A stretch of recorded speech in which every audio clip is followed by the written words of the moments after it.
अस्सलाम वालेकुम। आज हम लोग एफएससी पार्ट 1 फिज़िक्स का एग्जाम्पल 1.4 करेंगे और इसके साथ असाइनमेंट 1.4 करेंगे। तो सबसे पहले यहाँ पे क्वेश्चन देखते हैं हम लोग। क्वेश्चन यहाँ पे एग्जाम्पल 4.1.4 है।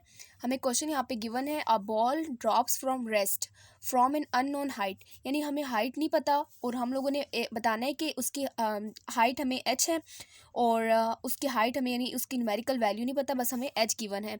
सो यहाँ पे हमें क्या कहा हुआ है कि एक बॉल ऊपर से रेस्ट से ड्रॉप होती है तो ऊपर से गिरेगी ना, तो ड्रॉप का मतलब है ऊपर से गिरना।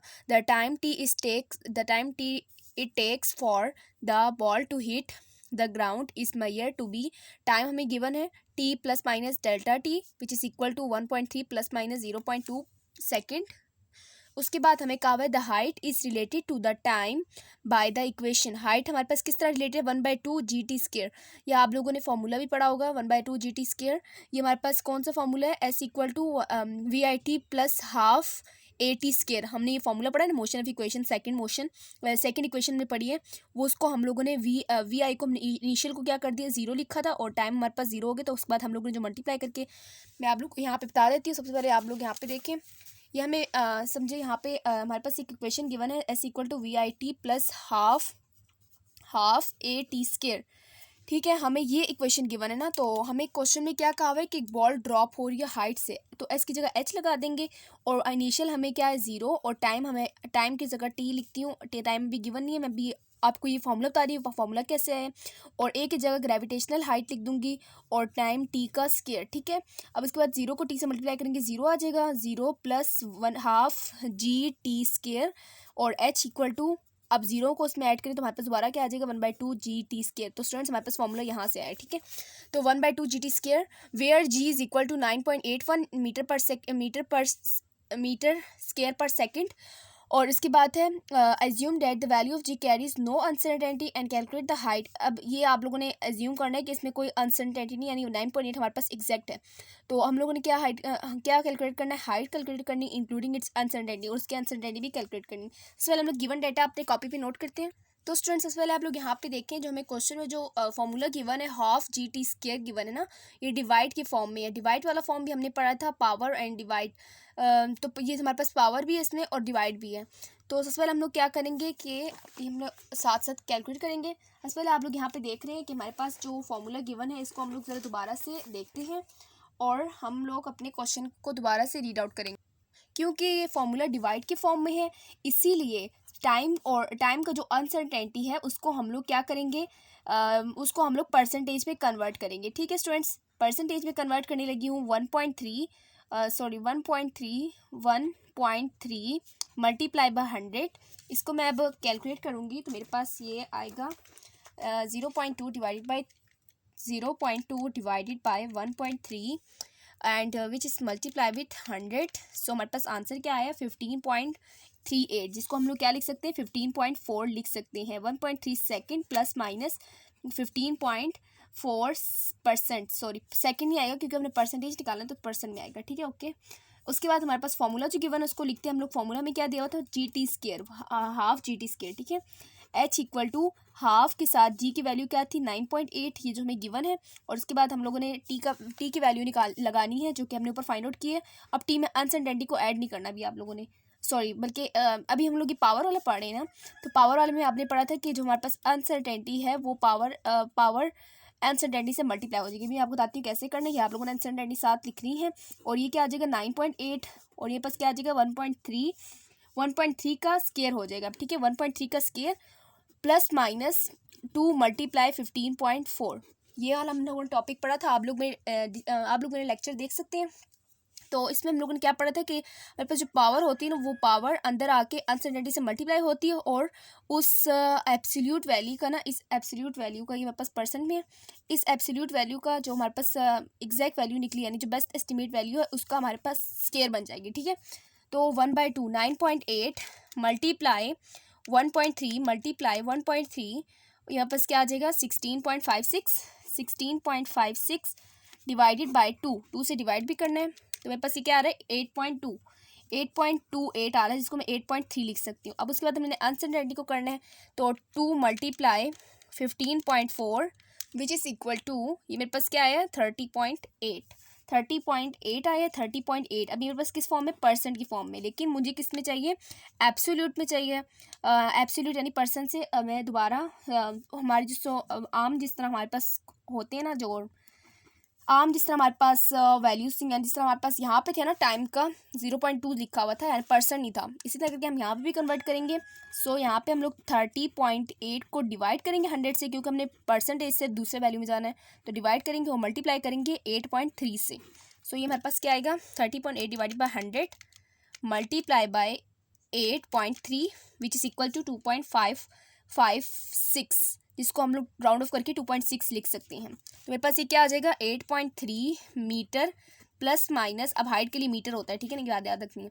मेरे पास क्या आ रहा है 2.6, ठीक है 2.6। अब इसके साथ मैंने मीटर यहाँ पे लगा दूंगी। अब दोनों के साथ मीटर, इसको मैं एक बार कैसे लिख सकती हूँ, 8.3 plus minus 2.6 whole square, whole बाहर क्या लगा दूंगी, मीटर लगा दूंगी, और ये मेरा क्या आ गया, आंसर आ गया। तो स्टूडेंट्स ये आप लोगों का आंसर है आप लोगों की बुक के मुताबिक। तो बहुत ही आसान मेथड है, आप लोगों ने इसको फॉलो करना है। और उसके बाद हम लोग करेंगे अब असाइनमेंट 1.4। तो स्टूडेंट्स यहाँ पे असाइनमेंट 1.4 की स्टेटमेंट गिवन है। असाइनमेंट 1.4 ये हमारे पास वॉल्यूम ऑफ स्फीयर से रिलेटेड है। तो the radius of sphere R, radius of sphere क्या है, आर है, is measured with vernier calliper. Vernier calliper से हम लोग रेडियस ऑफ स्फीयर निकालते हैं। ये प्रैक्टिकल भी आप लोगों का एफएससी पार्ट 1 फिजिक्स का मौजूद है आप लोगों की प्रैक्टिकल नोटबुक्स में।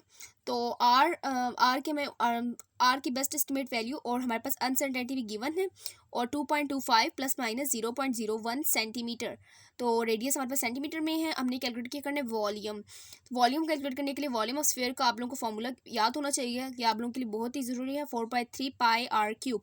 ओके, हम लोग इसको अब अपने नोटबुक पे इसके डाटा को हम लोग नोटबुक पे नोट करेंगे। तो स्टूडेंट्स यहाँ पे मैंने डाटा नोट कर लिया है।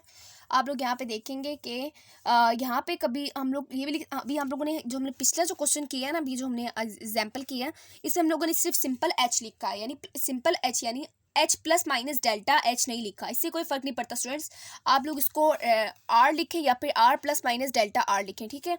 सब हम लोगों ने वॉल्यूम कैलकुलेट करना है। Volume is equal to 4/3 pi R cube. सबसे पहले हम लोग क्या करेंगे, आर का जो हमारे पास वैल्यूज गिवन है ना 2.5 प्लस माइनस 0.01, अभी हमारे पास पावर वाली है ना, तो उसके लिए हम लोग क्या करेंगे, पावर हमने पढ़ा था percentage uncertainties are multiplied with that power. Okay, ये हमने पढ़ा था, परसेंटेज अनसर्टेनिटी को क्या करते हैं, मल्टीप्लाई करते हैं विद दैट पावर, उस पावर से हम लोग मल्टीप्लाई करते हैं।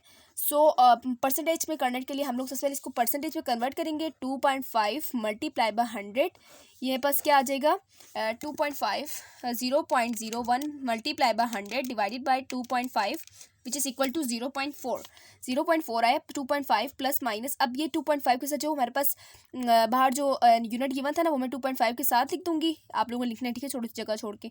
और इस पर 0.4% आएगा, क्योंकि मैंने परसेंटेज में निकाला इसको। मेरे पास क्या आ गई, आर की वैल्यू आई है। अब मैंने क्या करना है, इस आर की जो बेस्ट एस्टिमेट वैल्यू है 2.5 को मैंने इस फॉर्मूला में पुट करना है, 4/3 पाई और 2.5 को भी, और हम लोगों ने पावर वाले को, क्योंकि उन्हें क्या पढ़ा, percentage uncertainty are added with multiply with that power, ठीक है। परसेंटेज अनसर्टेनिटी को हम लोग उस पावर से मल्टीप्लाई कर देंगे। तो 4/3 पाई आर की वैल्यू क्या आई है 2.5 सेंटीमीटर प्लस माइनस 0.4% का होल क्यूब है, ठीक है। आर क्यूब है तो फिर आर के जो एब्सोल्यूट अनसर्टेनिटी है उसको भी उसके साथ भी क्यूब लगाएंगे, और बेस्ट एस्टिमेट वैल्यू के साथ भी 4/3 पाई 2.5 का क्यूब ले लेंगे हम लोग, 2.5 सेंटीमीटर का क्यूब लेंगे, तो हमारे पास क्या आएगा 2.5, इसको बल्कि हम लोग 7 करते हैं, और हमारे पास प्लस माइनस 3 मल्टीप्लाई बाई 0.4। अभी मैंने आप लोगों को बात बताई कि परसेंटेज अनसर्टेनिटी को मल्टीप्लाई करेंगे उस पावर से, तो हम लोग 3 को मल्टीप्लाई करेंगे परसेंटेज अनसर्टेनिटी से, हमारे पास ये क्या आ जाएगा 4/3 पाई 2.5 का क्यूब लूँगी, 2.5 का whole cube which is equal to 15.6 centimetre cube लिख दूँगी, प्लस माइनस 3 को मल्टीप्लाई करें, 3 multiply with 0.4 which is equal to 1.2%। Okay, यहाँ तक आप लोगों को क्लियर हो गया। अब उसके बाद हम लोग इसको फर्दर सॉल्व करेंगे। 4/3 की वैल्यू क्या आती है 1.33, इसको पाई से मल्टीप्लाई करेंगे, 4/3 मल्टीप्लाई विथ पाई, और इसको फिर हम लोग मल्टीप्लाई करेंगे 15.6 से, तो मेरे पास क्या आ गई है 65.3। स्टूडेंट्स यहाँ पे आप लोगों ने करेक्शन करनी है, यहाँ पे मेरे पास 2.25 है, 2.25, ठीक है। यहाँ से आप लोगों ने करेक्शन करनी है अपनी थोड़ी सी, 2.25 है। सो अब हम लोग इसका क्यूब लेंगे 2.25 cube which is equal to 11.4 मेरे पास क्या है 11.4 आ गया, ठीक है 11.4 आ गई, ये सही इससे आगे। तो यहाँ पे मेरे पास 11.4 आ गया। अब 11.4 को मल्टीप्लाई करूँगी मैं 3.14 से। 11.4 मल्टीप्लाई विथ 3.14 मल्टीप्लाई विथ 4, फिर आखिर में इसको क्या कर दूँगी 3 पे डिवाइड कर दूँगी। मेरे पास कितना आ गया 47.7। पहले जो आंसर आया था ना वो बाय मिस्टेक हम लोगों ने 2.25 लिखने के बजाय 2.5 लिख दिया, इससे बहुत बड़ी मिस्टेक होगी थी, ठीक है। आप लोगों ने यहाँ पे करेक्शन करनी है। अब स्टूडेंट्स यहाँ पे 47.7 आया आप लोगों का आंसर, तो यहाँ पे 47.7 यहाँ पे लिख देंगे और साथ में आप लोगों का जो यूनिट आया ना सेंटीमीटर क्यूब इसको भी साथ ही लिखना है, ठीक है। और प्लस माइनस 1.2%। अब हमें ये परसेंट में नहीं चाहिए, हमने जिस तरह आंसर हमने ये जो यूनिट लगाना ना ये होल के साथ लगाना है, और जिस तरह हमें क्वेश्चन में गिवन था यानी जो परसेंट में तो नहीं था ना, तो इसीलिए हम इसको भी परसेंट से हटाएंगे और इसको हम लोग एब्सोल्यूट फॉर्म में लाएंगे, जो कि 47.7 centimetre cube plus minus 1.2 divided by 100 multiply by 47.7। तो यहाँ पे मैं आप लोगों को दिखा दूँ, यहाँ पे हम लोगों ने क्या करना है कि वॉल्यूम को हम लोगों ने सेंटीमीटर क्यूब के साथ जो अनसर्टेनिटी गिवन है उसको परसेंट में नहीं लाना, उसको हम लोगों ने रेडियस के जिस तरह हमें रेडियस गिवन था बिल्कुल ऐसे ही हम लोगों ने उसी फॉर्म में रखना है। यानी रेडियस हमें एब्सोल्यूट की फॉर्म में गिवन था तो हम लोग इसको भी एब्सोल्यूट की फॉर्म में लाएंगे। तो इसको हम लोग इसको डिवाइड करेंगे 100 से और मल्टीप्लाई करेंगे 47.7 से। सो यहाँ पे आप लोग देख रहे होंगे 47.7 को मल्टीप्लाई करूँगी 1.2 से, फिर डिवाइड करूँगी 100 से, मेरे पास आंसर आ जाएगा 0.57 आए। 0.57 को मैं 0.6 भी लिख सकती हूँ। तो 47.7 सेंटीमीटर क्यूब प्लस माइनस, अब एब्सोल्यूट के जो यूनिट होता है मैंने आप लोगों को पहले बताया था कि वो as same as that of physical quantity यानी वॉल्यूम के लिए हमारे पास सेंटीमीटर क्यूब है, तो इसका क्या मतलब है कि एब्सोल्यूट के साथ भी हमारे पास क्या लगेगा 0.6 सेंटीमीटर क्यूब। लेकिन सेंटीमीटर क्यूब को मैं एक बार लिख दूंगी, मैं कैसे लिख दूंगी 47.7 plus minus 0.6 whole centimetre cube लिख दूंगी, और ये आप लोगों का आंसर है। स्टूडेंट्स उम्मीद करती हूँ कि लेक्चर आप लोगों को पसंद आया होगा। लेक्चर पसंद आए तो लाइक करें, दूसरों के साथ भी शेयर करें, चैनल को भी सब्सक्राइब करना ना भूलें। मिलते हैं नेक्स्ट लेक्चर में, तब तक के लिए अल्लाह हाफिज़। और इंशाल्लाह नेक्स्ट लेक्चर में हम लोग नेक्स्ट टॉपिक करेंगे।